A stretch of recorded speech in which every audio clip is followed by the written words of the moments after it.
Hey guys, welcome back to Old Guy Talks Money. So, do you want to be financially free?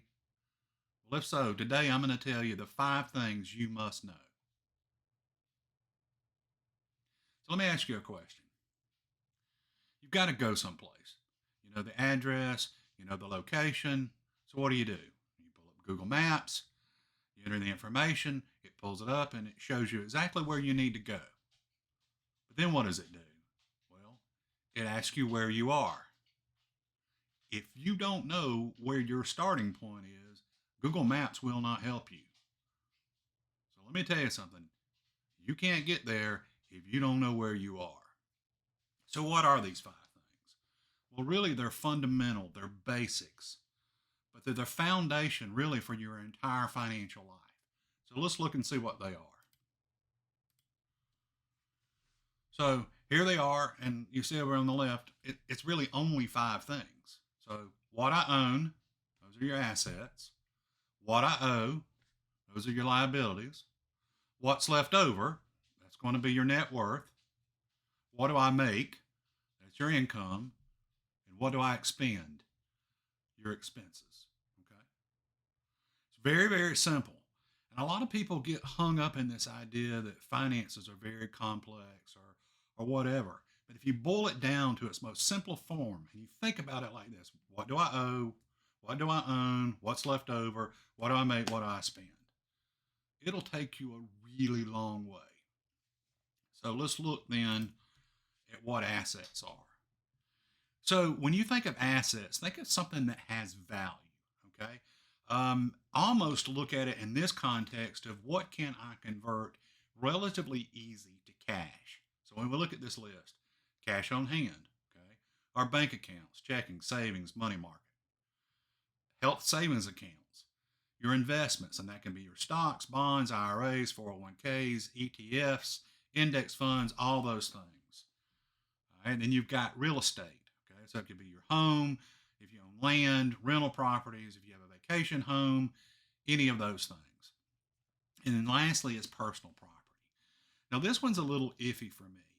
When I think about this, personal property is going to be those things that, like your car, your jewelry, your guitars or whatever. I personally try to exclude those things because what I'm trying to do when I calculate my net worth is say how much do I have that can be converted to cash easily, pretty much at the value that it's stated at, and that I can use to support my lifestyle. I am not telling you that if you don't have real expensive cars, real expensive jewelry, whatever that you can, that you can include it. It's just something you're going to have to decide on your own when you go through this process and say, okay, do I need to include my 1974 Super Beetle or do I need to include my Lambo? That's going to be something you have to see. But you get the idea, okay? What do I own? And again, the idea here is what is its fair market value? Let's talk then about where you get this information. Cash on hand is pretty easy. You just go count it. Your bank accounts, your health savings accounts, and your investments, you're going to get monthly statements. I guarantee you can pull those up online and look pretty much at any given time and see what the value are. Real estate, your land holdings, those are going to be a little, squishy. May not be as easy to get, but a gut check, a frame of reference, go to a site like Zillow. And I'm not going to tell you it's going to be completely accurate, but it will give you a feeling for a close estimate of what the fair market value is. You get down to personal property, that's where it gets a little wiggly. I may think a whole lot of that guitar over there, but the fact of the matter is, it's only worth what someone's willing to pay for it. So that's really kind of how we look at your assets. Okay. Now let's go to the next. What do I owe? Now, these are going to be your liabilities. These are the commitments, those debts that you've got and that you're going to have to pay off. Okay, so credit cards, car loans, student loans, mortgage, home equity line of credit, personal loans. It's a pretty good list. There may be some others out there. There may be medical debt, those kind of things. But if you think about it, these are those items that show up on your credit report or whatever. These are you've borrowed the money. You're going to have to pay it back. Okay. Now, where do you get this information? Well, credit cards, car loans, student loans, all these things You're going to be able to get monthly statements, log in online. This part is probably easier to get than some of the other on the asset side, especially when you look at real estate and or personal property. And if you take what I own, which are your assets, and you subtract out what I owe, which are liabilities, that equals your net worth, what's left over. Now, you maybe watched my first video. I've been in accounting all my life, and what we have just done by listing assets, liabilities, and then calculating what's left over is created a personal balance sheet. Okay, what that does, it says it's a picture, a snapshot in time of where I am financially, what I own, what I owe, what's left over. That's your net worth. Now, if you think about that net worth, that's your war chest. That is a thing that will support you, your lifestyle. It's going to protect you in emergencies, all those things. It's going to provide you retirement saving. All that, as it grows, funds your life, your future life, and those things that you want to do. That's why that number is so important. Okay. All right. So we talked about the first three: what I own, what I owe, what's left over. Right. Now, let's look at income. What do I make? Well, this is one of those that's relatively easy. Also, it's going to be your salary, your side hustles, your investment income, your rental income, retirement income.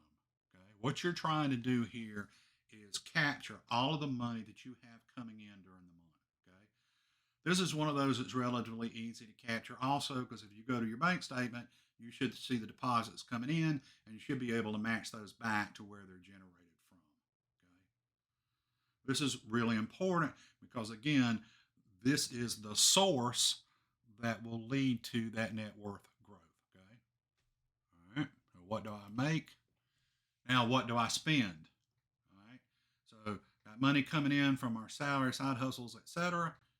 Now, how am I using it? So, housing, rent, mortgage, insurance, transportation, food, healthcare, debt payments included in this. We talked about those commitments that you have, child care, your personal expensing, so clothing, travel, entertainment. This is another one of those that's pretty easy to capture. You can go out, look through your bank statements, your credit card statements, and there's a record of everything you've spent. Okay. So one side over here, we're creating the balance sheet, assets, liabilities, net worth. Okay. Own, owe, leftover. Over here on this side, we're saying how much did I make? How much did I spend?